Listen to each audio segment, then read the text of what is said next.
Offrons des reportages en direct sur l'actualité et les événements au rythme du peuple et dans la dynamique du numérique. Notre équipe de journalistes, animateurs et techniciens passionnés et prêts à vous accompagner et à vous tenir informés. Bravo Télévision, c'est la haute technologie à la portée de vos écrans. Bienvenue sur Bravo Télévision, la télévision de la génération digitale.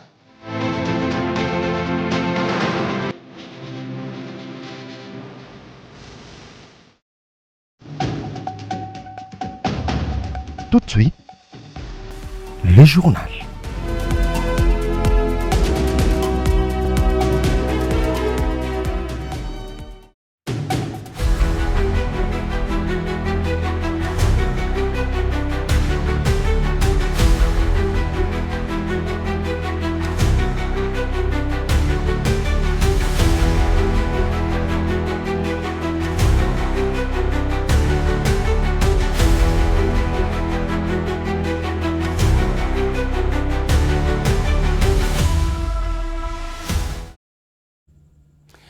À tous et à tous, bonsoir et bienvenue dans ce journal. Madame, Monsieur, à la une de l'actualité, lors de la première conférence annuelle du service public tenue le 17 décembre 2025 à Kinshasa, le ministre de la Santé, Dr Samuel Roger Kamba, a dressé l'état des lieux de la couverture santé universelle en RDC, une priorité portée par le président Félix Tshisekedi pour garantir des soins accessibles à tous. Encore une fois, bonsoir. Comme je l'ai dit au sommaire, à l'occasion de la première édition de la conférence annuelle du service public tenue le 17 décembre 2025 à Kinshasa, le ministre de la Santé publique, Dr Samuel Roger Kamba, a fait le point sur la couverture santé universelle en RDC, une ambition nationale portée par le président Félix Tshisekedi pour garantir des soins de qualité accessibles à tous dans un esprit d'équité et de solidarité. Suivez ce reportage d'Abigail Obo. Lors de la première conférence annuelle du service public, le ministre de la Santé publique, Hygiène et Prévoyance sociale, Dr Samuel Roger Kamba, a exposé l'état des lieux et le perspective de la couverture santé universelle, une priorité nationale portée par le président Félix-Antoine Tshisekedi. Il a reconnu le principal faiblesse du système actuel, qualité et insuffisance de soins, manque de personnel qualifié et infrastructures vertustes. Il a cependant réaffirmé que la couverture santé universelle vise à garantir un accès équitable et des soins de qualité pour tous les Congolais. Le système de santé était basé sur simplement le ministère de la Santé. Mais le ministère de la Santé n'avait pas, et n'a, dans sa conception de départ, n'avait pas en son sein les moyens de répondre à la problématique majeure qui était posée. Je vais vous donner un exemple. Toutes les constructions des hôpitaux, des établissements nécessitent de l'argent.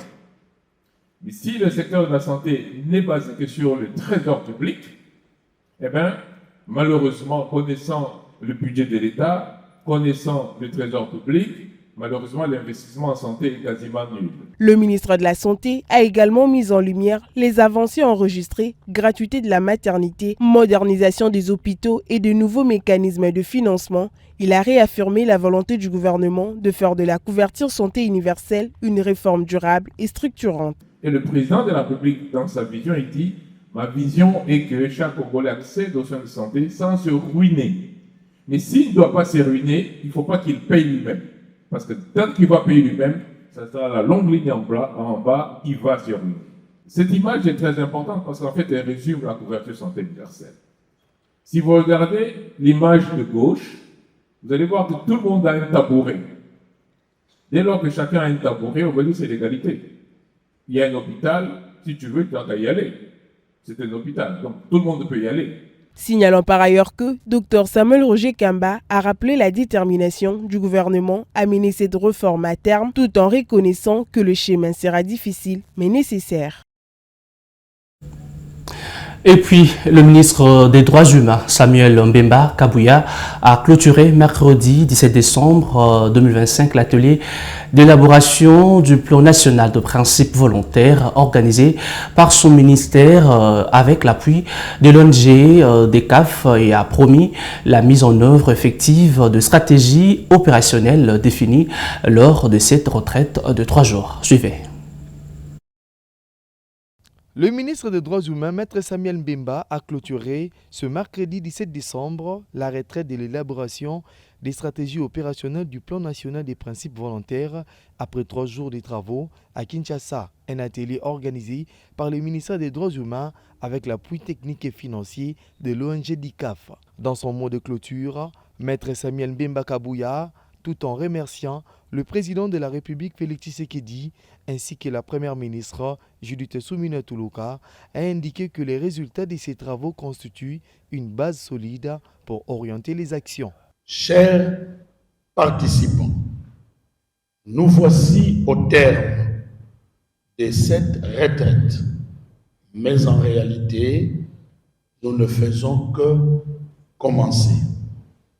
Le véritable travail commence maintenant.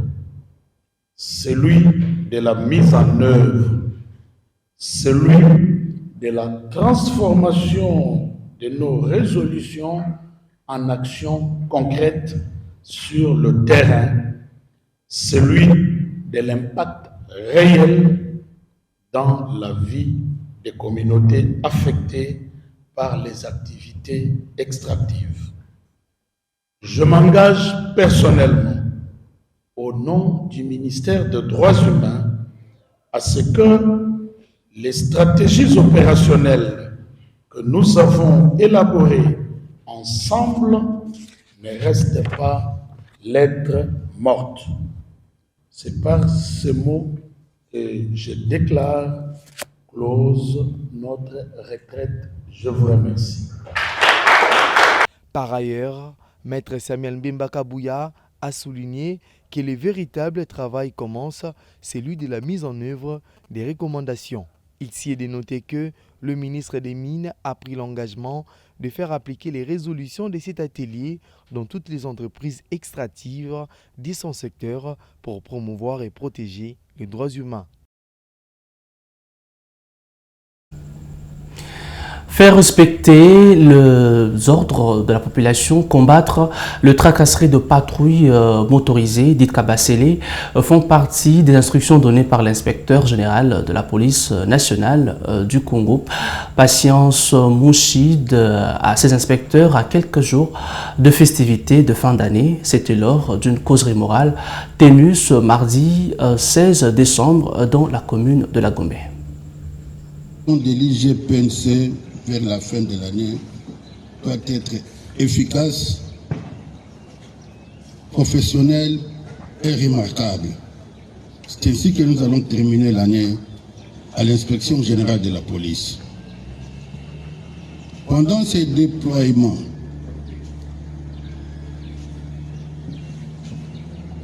une mission sans consigne, c'est un désordre. L'inspecteur général donne des consignes. N'allez pas faire autre chose. Pendant ces déploiements, vous veillerez à ce que les droits humains et libertés fondamentales soient respectés par les policiers.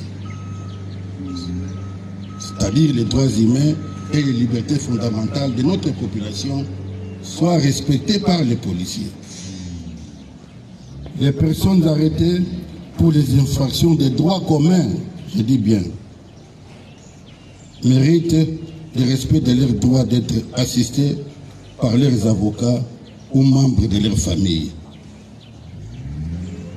Okangi mututi na kasho, mwasi na ye azomona yete, mwasi na ye ayena bureau akolia, yonde ule yango. Okolo biloko alali nanzala. Les infractions qui vous dépassent doivent être rapidement déférés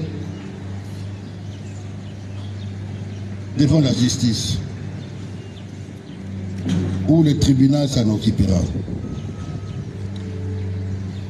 Le cas contraire, le commandant ou l'OPJ qui ne se comportera pas très bien doit être interpellé, même pour détention illégale. Arrêté arbitrairement. Inspecteur, vous entrez dans un bureau du commandant, vous passez avec lui au cachot. Toi et le commandant, vous remarquez qu'il y a des personnes arrêtées arbitrairement. Ils doivent être libérés sans condition. Et le commandant interpellé. Plus ou moins ce au Koutikoulou. Le directeur général du Fonds de garantie de l'entrepreneuriat au Congo, FOGEC en sigle, a animé une conférence de presse le mercredi 17 décembre 2025 à Kinshasa.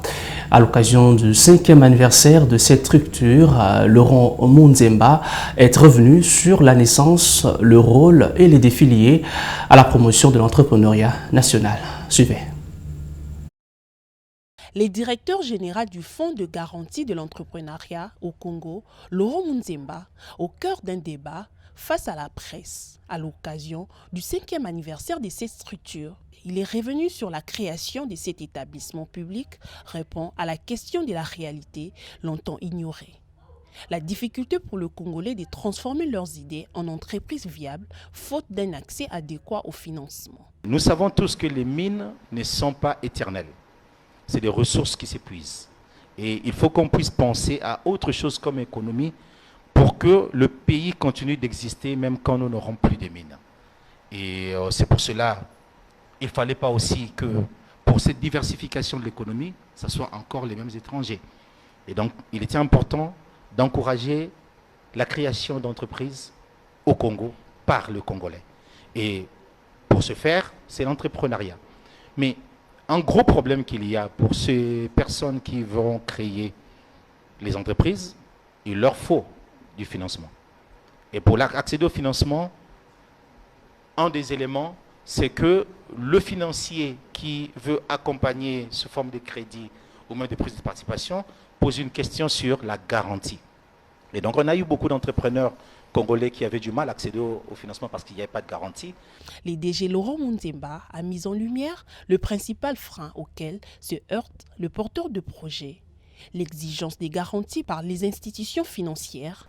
À ce jour, on a pu mobiliser des crédits, ou disons, on a pu mobiliser en faveur des entrepreneurs congolais de financement de plus de 3 200 000 $.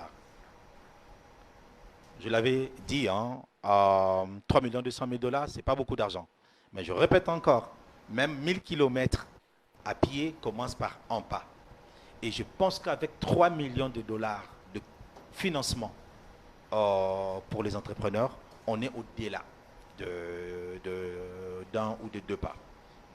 C'est des crédits qu'ils ont eu à travers nos produits, parce que nous avons des produits comme des garanties individuelles, où nous regardons le dossier, nous traitons le dossier, nous envoyons le dossier à la banque. 5 ans après son lancement, le FOGEC se démarque comme un acteur central dans l'écosystème entrepreneurial congolais, en prenant le risque avec les banques. Voilà, si vous venez de nous joindre en cours, un seul titre a fait la une ce soir à l'occasion de la première édition de la conférence annuelle du service public tenue le 17 décembre 2025 à Kinshasa. Le ministre de la Santé, Dr Samuel Roger Kamba, a fait le point sur la couverture santé universelle en RDC, une ambition nationale portée par le président Félix Tshisekedi pour garantir des soins de qualité accessibles à tous, dans un esprit d'équité et de solidarité. Merci à vous de nous avoir suivis et bon suite de programme sur Bravo Télévision, la chaîne de la génération digitale.